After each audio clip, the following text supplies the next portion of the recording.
Welcome to Blizzard Fire. We hope this video helps fire up your solution.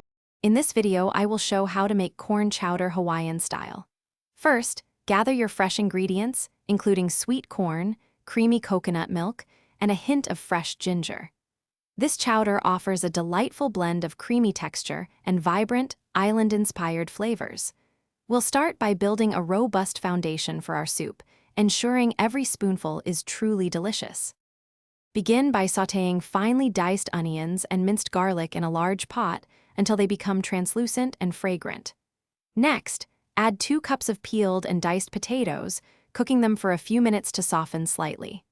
Finally, stir in 4 cups of fresh or frozen corn kernels, allowing their sweetness to develop. Now, pour in 3 cups of rich, full-fat coconut milk, stirring well to combine all the ingredients. Bring the mixture to a gentle simmer, then reduce the heat and cook until the potatoes and corn are perfectly tender. Season generously with salt, freshly ground black pepper, and 1 teaspoon of grated fresh ginger for that authentic Hawaiian touch. To finish, ladle your warm Hawaiian corn chowder into bowls. Garnish with a sprinkle of fresh cilantro or thinly sliced green onions for a burst of color and flavor. Serve this comforting and unique chowder hot, perhaps alongside some crusty bread for dipping. It's a perfect meal for any occasion. Remember to check the description for a link to the new Kindle Paperwhite and other great deals.